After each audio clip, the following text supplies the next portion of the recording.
रासायनिक अपक्रियाएं एवं समीकरण, केमिकल रिएक्शन एंड इक्वेशन, जैसे कि हमारे आसपास बहुत से भी ऐसे रासायनिक परिवर्तन हम देखते हैं, हमें नज़र आता है, इसमें देखते हैं कि उस पदार्थ के प्रकृति में कुछ समय के बाद बदलाव आ गया, मतलब पहले की तरह वो पदार्थ ना रहा, मतलब उसके रंग में परिवर्तन आ गया या फिर उसकी अवस्था में परिवर्तन आ गया, या फिर वहाँ पे देखा मैंने वहाँ पे कुछ एक नई गैस उत्सर्जित होने लगी, निकलने लगी। तो इस तरह से कुछ परिवर्तन देखते हैं, तो वहाँ पे हम रासायनिक परिवर्तन देखते हैं। तो उस रासायनिक परिवर्तन के पीछे की वजह है रासायनिक अपक्रिया, मतलब वहाँ पे कोई न कोई वहाँ पे रासायनिक अपक्रिया हुई तभी वो रासायनिक परिवर्तन हुए। अब सवाल उठता है कि रासायनिक अपक्रिया क्या है, होता कैसे। अब इसे समझने के लिए हम सबसे बेसिक से शुरू करते हैं। जल। अब जल जानते हैं आप कैसे बना है? पानी कैसे बना है? पानी हाइड्रोजन और ऑक्सीजन के मिलने से बना है। हाइड्रोजन और ऑक्सीजन के मिलने से पानी बना है। मतलब कि दो अणु आणविक हाइड्रोजन के, एक अणु आणविक ऑक्सीजन के मिलने से दो अणु आणविक जल के बने हैं। दो अणु जल के, इसे हम कंपाउंड भी कर सकते हैं, लेकिन इन्हें कंपाउंड, हाइड्रोजन ऑक्सीजन को कंपाउंड नहीं कर सकते। ये अणु है, ये यौगिक है। कंपाउंड का मतलब यौगिक का, तो जल यौगिक है, क्योंकि दो विभिन्न तत्वों से मिलकर, परमाणु से मिलकर जो पदार्थ बना है वो यौगिक है। वो अणु भी हो सकता है और यौगिक है उसे, लेकिन यहाँ पे क्या है, दो एक ही तत्व के दो परमाणु मिलकर अणु बनाते हैं, ना कि यौगिक। तो यहाँ पे अब ये बेसिकली ये जो देख रहे हैं 2H2 + O2 = 2H2, ये एक समीकरण है। यह एक समीकरण है जिसमें हम पदार्थों को सूत्रों के माध्यम से लिखते हैं। इससे हमें आसानी होती है, क्योंकि हम उनके परमाणुओं और अणुओं की संख्या को आसानी से लिख पाते हैं, उसको व्यक्त कर पाते हैं, दर्शा पाते हैं। अब यहाँ पे देख रहे हैं, ये जो है इस अपक्रिया में बायां पक्ष है, दायां पक्ष। बाएं पक्ष में जो पदार्थ है इसे हम कहते हैं अभिकारक, जो कि अपक्रिया करते हैं। अभिकारक या रिएक्टेंट।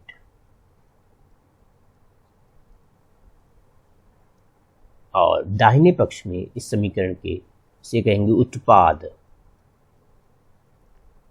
प्रोडक्ट।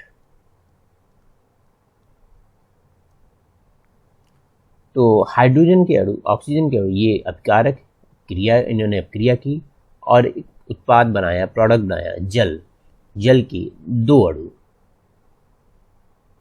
इस अपक्रिया में हम देखते हैं ऊष्मा भी उत्सर्जित होती है। ऊष्मा भी उत्सर्जित होती है। इसका एहसास हम जैसे ही हाइड्रोजन ऑक्सीजन को हम साथ में रखेंगे और वो जल बनेगा, तो उसी दौरान हम टेम्परेचर भी का, एक तापमान का एहसास करेंगे, तापमान के बढ़ने का। और वो तापमान इसलिए बढ़ा होगा क्योंकि ये अपक्रिया घटित हुई होगी और इस अपक्रिया के दौरान ऊष्मा उत्सर्जित हुआ होगा, तो ये ऊष्मा है। तो ये रासायनिक अपक्रिया है। और भी रासायनिक अपक्रिया अपनी प्रयोगशाला में आपको अगर देखना है, समझना है, तो आप ले लीजिए मैग्नीशियम का रिबन। जैसे कि इस चित्र में दिखाया गया है मैग्नीशियम का रिबन। इसे बर्नर के सामने लाइए, उसको जलाने के लिए मैग्नीशियम को। अब यहाँ पे क्या है कि मैग्नीशियम को चिमटे से पकड़ लीजिए, क्योंकि जलाते समय आपका हाथ ना जल जाए, इससे इस बर्नर से दूर रहिए। अब मैग्नीशियम को जैसे ही जलाते हैं तो एक लौ निकलता है, चमकदार सफ़ेद कलर का, और साथ ही राख मिलता है सफ़ेद कलर की। इस राख को हम इस वॉच ग्लास पर इकट्ठा कर लेते हैं। तो हम देखते हैं ये जो वॉच ग्लास पे जो राख है, ये है मैग्नीशियम ऑक्साइड। और आपने मैग्नीशियम को जलाया तो ये ऑक्सीजन कहाँ से ऐड हो गया? जब आप मैग्नीशियम को जला रहे थे इस बर्नर के सामने, तो वायुमंडल में उपस्थित ऑक्सीजन के साथ मैग्नीशियम ने अपक्रिया की और बनाया मैग्नीशियम ऑक्साइड। उत्पाद बना आपका मैग्नीशियम ऑक्साइड, जो कि सफ़ेद रंग का है। और ये है मैग्नीशियम ऑक्साइड, इस सफ़ेद रंग का। अब आपको, जैसे हमने जल के लिए दर्शाया कि हाइड्रोजन के 2 अणु, आणविक हाइड्रोजन के 2 अणु, आणविक ऑक्सीजन के 1 अणु, या मॉलिक्यूलर हाइड्रोजन के 2 अणु और मॉलिक्यूलर ऑक्सीजन के 1 अणु मिलकर जल बनाए। तो इसको इस तरह से भी हम दिखा सकते हैं, जैसे कि 2 हाइड्रोजन आणविक हाइड्रोजन के 2 अणु, मतलब 1 अणु 2 अणु, आणविक ऑक्सीजन के 1 अणु, सॉरी, आप इसे इस तरह से भी दर्शा सकते हैं। एक सर्कल को एक परमाणु से दर्शाया गया है और एक हाइड्रोजन के अणु, यहाँ पे 2 हाइड्रोजन के अणु, 1 ऑक्सीजन के अणु के साथ मिलकर 2 जल के अणु बने। यहाँ पे एक ये और एक ये, इसमें ये हाइड्रोजन है, ऑक्सीजन और जल के 2 अणु। एक और रासायनिक अपक्रिया में एक फ्लास्क में, शंक्वाकार फ्लास्क में जिंक के दानेदार जिंक लेते हैं और उसमें तन सल्फ्यूरिक अम्ल डालते हैं, तो देखते हैं कि कुछ इस फ्लास्क में हाइड्रोजन गैस उत्सर्जित होने लगती है। तो वो इसलिए क्योंकि यहाँ पे दानेदार जिंक सल्फ्यूरिक अम्ल के साथ अपक्रिया करके हाइड्रोजन गैस और जिंक सल्फेट बनाती है। हाइड्रोजन गैस और जिंक सल्फेट, यहाँ पे हाइड्रोजन गैस उत्सर्जित हुई और ये जिंक सल्फेट है। ये आपके हुए उत्पाद, प्रोडक्ट और रिएक्टेंट जिंक और सल्फ्यूरिक, तन सल्फ्यूरिक अम्ल। अब इस अपक्रिया में ऊष्मा भी उत्सर्जित होती है, क्योंकि इसका पता आप जब इस फ्लास्क को टच करेंगे तो उसमें तापमान में वृद्धि का एहसास होगा। तो ये तापमान इसलिए बढ़ा क्योंकि इस अपक्रिया में ऊष्मा भी उत्सर्जित हुई।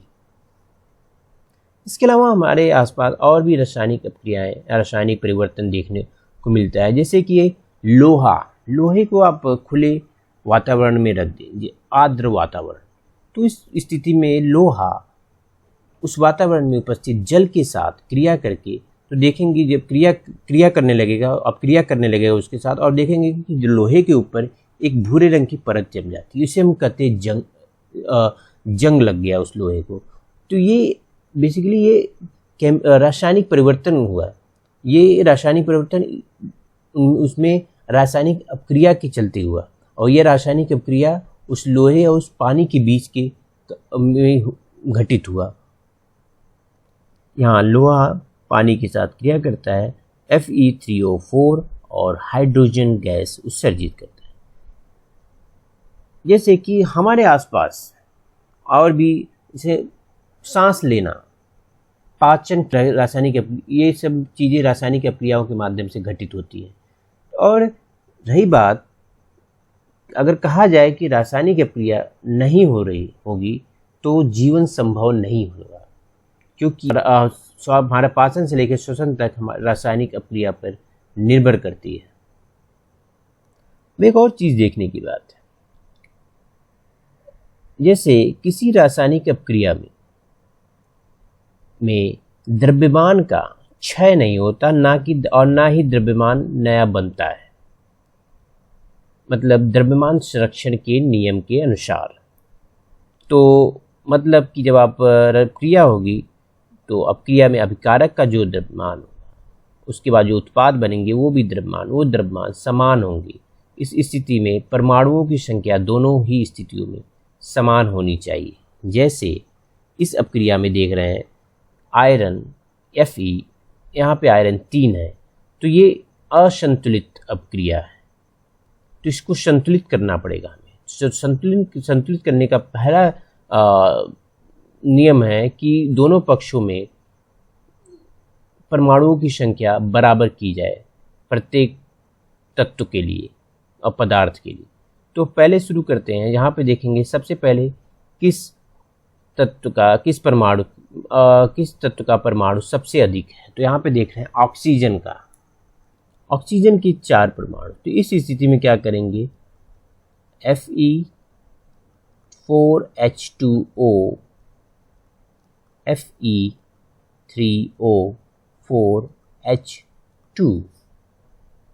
अब यहाँ पे ऑक्सीजन बैलेंस हो गया, ऑक्सीजन के दोनों पक्ष में बाएं और दाएं में अभिकारक और उत्पाद में बराबर हो गए ऑक्सीजन के परमाणुओं की संख्या। अब लेकिन यहाँ पे हाइड्रोजन की परमाणु की संख्या यहाँ पर उत्पाद में 2 है, यहाँ पे हो गई 8। तो इस स्थिति में क्या करेंगे, यहाँ से 4 से गुणा कर देंगे, तो हाइड्रोजन भी बैलेंस में आ गया। बचा Fe आयरन, Fe। तो आयरन को बैलेंस करने के लिए क्या करेंगे, यहाँ पे इस पक्ष में 3 से यहाँ गुणा कर दें, तो 3Fe यहाँ पे 3 आयरन के परमाणु हो गए और उत्पाद में भी 3 परमाणु, हाइड्रोजन के अभिकारक में 8 परमाणु, उत्पाद में भी 8 परमाणु, ऑक्सीजन के 4 परमाणु अभिकारक में, उत्पाद में भी 4 परमाणु। तो ये समीकरण बैलेंस में है, ये अपक्रिया, ये इसको अब बैलेंस स्थिति में कहेंगे, संतुलित स्थिति में है और इसके करना जरूरी होता है। जब कोई अपक्रिया हो रही है, उस अपक्रिया में हम समीकरण लिखते हैं तो समीकरण के दोनों पक्षों में परमाणुओं की संख्या तत्वों के बराबर होनी चाहिए। इसे हम रासायनिक समीकरण कहते हैं। और रासायनिक समीकरण में बाएं पक्ष में अभिकारक, दाएं पक्ष में उत्पाद और बीच में उसको एरो से हम डिनोट करते हैं। अभिकारक और उत्पाद में बीच में एरो से, और दोनों पदार्थ या दो परमाणु अणुओं के बीच हम धन से निशान से, या उत्पाद या अभिकारक दोनों स्थितियों में हम धन निशान इस्तेमाल करते हैं। दिए हुए समीकरण, और इस समीकरण में सूत्रों ना उस तत्व या कंपाउंड या यौगिक अणु के नाम ना लिखकर हम उसको सीधे सूत्र के माध्यम से लिखते हैं। इससे क्या होता है कि उनके परमाणुओं और अणुओं की संख्या हम सीधे तौर पे व्यक्त कर पाते हैं। जैसे कि 3 आयरन के परमाणु, यहाँ पे 8 हाइड्रोजन के परमाणु, ऑक्सीजन के 4 परमाणु, आयरन के 3 परमाणु, ऑक्सीजन के 4 परमाणु उत्पाद में, या इस तरह से ऐसे आसानी से हम व्यक्त कर सकते हैं। तो इस तरह से हम क्रिया से हमें ये पता चला कि अगर रासायनिक अपक्रिया हो रही है तो उसका निर्धारण इस इन 4 या इन कुछ बातों से हम कर सकते हैं, जैसे कि अवस्था में परिवर्तन के साथ, रंग में परिवर्तन के साथ, गैस के उत्सर्जन के साथ, या तापमान में परिवर्तन के साथ। अक्सर देखते हैं कि अपक्रिया होती है तो तापमान बढ़ जाता है, ऊष्मा, क्योंकि ऊष्मा उत्सर्जित होती है, इसके नाते तापमान बढ़ जाता है। या फिर रासायनिक अपक्रिया होती है तो दूसरी तौर पर रासायनिक अपक्रिया होती है तो कभी कभी देखते हैं गैस का उत्सर्जन होता है। जैसे यहाँ पे जिंक और सल्फ्यूरिक अम्ल का जब रिएक्शन हुआ तो जिंक सल्फेट और हाइड्रोजन गैस उत्सर्जित हुआ, तो गैस से, तो इस रासायनिक अपक्रिया में गैस का भी उत्सर्जन हुआ, तो इसमें हाइड्रोजन गैस है। और इसके अलावा अवस्था में परिवर्तन, तापमान परिवर्तन की बात हो चुकी है, रंग में परिवर्तन होने लगता है। जैसे आप किसी पदार्थ को अभिकारक के पहले, क्रिया के पहले जो पदार्थ का रंग कुछ और था, क्रिया के बाद और उसका रंग बदल जाता है। तो इस तरह से हम जैसे कि आयरन की बात कर रहे हैं, लोहे का कलर अलग था, जैसे ही अपक्रिया उसने पानी में हवा में उपस्थित आर्द्र नमी के साथ, पानी के साथ उसने अपक्रिया की, उसका लोहे का कलर भूरा हो जाता है, जंग लग जाता है, तो उसके रंग में परिवर्तन आ गया। तो हम ये बेसिकली रासायनिक परिवर्तन के कारण हुआ। ये रासायनिक परिवर्तन के पीछे की वजह है रासायनिक अपक्रिया, केमिकल रिएक्शन।